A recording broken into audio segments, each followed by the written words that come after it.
आज हम बात करेंगे कैरेक्टरिस्टिक्स ऑफ आरएनए, फिर उसके बाद इसके टाइप्स और उनका फंक्शन। तो चलें स्टार्ट करते हैं आरएनए के बारे में। तो आरएनए राइबोन्यूक्लिक एसिड है। ये सिंगल स्ट्रैंडेड होता है, जबकि डीएनए डबल स्ट्रैंडेड, और ये पूरे सेल में पाया जाता है। और यहाँ पे जो है जो पेंटोज शुगर वो राइबोज शुगर होता है, और नाइट्रोजनस बेसिस राइबोस में एडेनिन, गुआनिन, साइटोसिन और यूरेसिल पाए जाते हैं। और 3 टाइप्स ऑफ इसमें जो है ना आरएनएज होते हैं। एक एमआरएनए है, messenger RNA, tRNA, transfer RNA, rRNA means ribosomal RNA. तो पहले हम देखते हैं स्टूडेंट्स मैसेंजर आरएनए के बारे में। मैसेंजर आरएनए क्या करता है, डीएनए से इंफॉर्मेशन लेके राइबोसोम्स को भेजता है और वहाँ प्रोटीन सिंथेसिस होती है।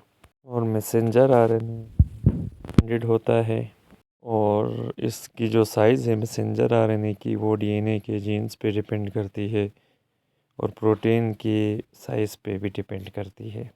तो मैसेंजर आरएनए का साइज़ वेरिएबल होगा।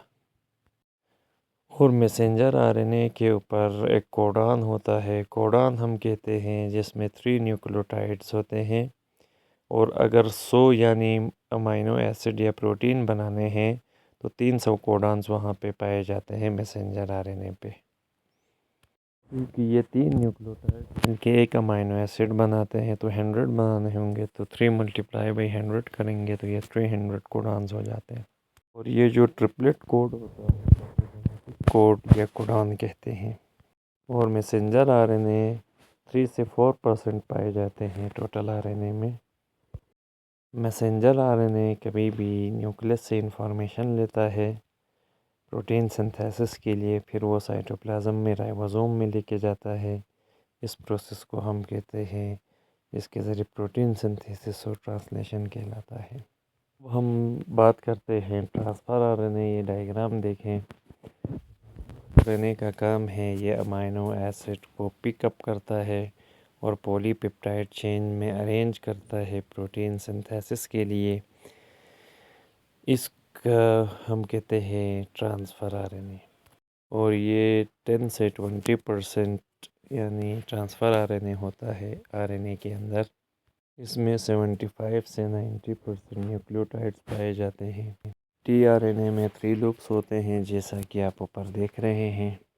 जो इसका मिडल लूप है यहाँ पे 7 बेसेस होते हैं, और इन 7 बेसेस में से जो 3 वो एंटी कोडॉन्स होते हैं।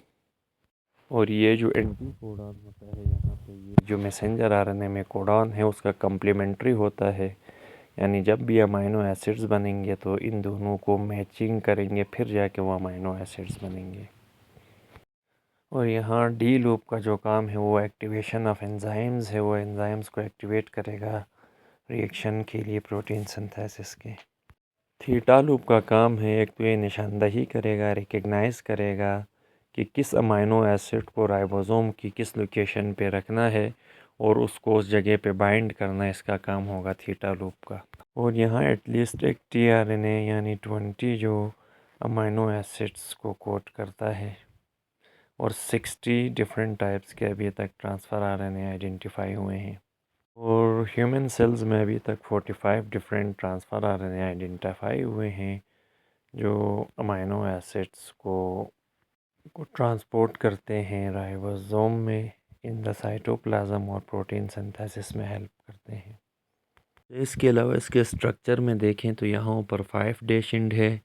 इस 5 डैश एंड में गुआनिन अटैच होता है, और इसके साथ यहाँ 3 डैश एंड है तो वहाँ पर एक जेनेटिक कोड होता है हमेशा CCA, ये पाया जाएगा। और उसके ऊपर एक अमाइनो एसिड ल्यूसीन होता है, ये हमेशा चेंज नहीं होता है। बाकी जब जो टीआरएनए है वहाँ पे ये सीक्वेंस चेंज हो सकते हैं, लेकिन 5 डैश एंड और 3 डैश एंड में ये जो सीक्वेंस वहीं रहेगा, बाकी वेरिएबल होता है।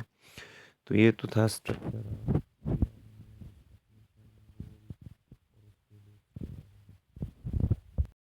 स्टूडेंट्स राइबोसोमल आरएनए बना हुआ होता है आरएनए और प्रोटीन्स का, और ये प्रेजेंट होता है डीएनए में बहुत सारे क्रोमोसोम्स के। और क्योंकि ये राइबोसोम का पार्ट है इसलिए राइबोसोमल आरएनए कहते हैं। और ये बहुत सारे प्रोटीन्स के अंदर पैक्ड होता है। और जो बेसेस होते हैं या बेसिस का जो सीक्वेंस होता है राइबोसोमल आरएनए में, वो सिमिलर होता है बैक्टीरिया और हायर प्लांट और एनिमल्स के सीक्वेंस से। और ये लार्जेस्ट साइज़ का होता है राइबोसोमल आरएनए तमाम आरएनएज में। और ये 80% टोटल आरएनए के अंदर ये राइबोसोमल आरएनए पे कंसिस्ट है। और ये वो पार्ट है राइबोसोम का जहाँ प्रोटीन सिंथेसिस होती है।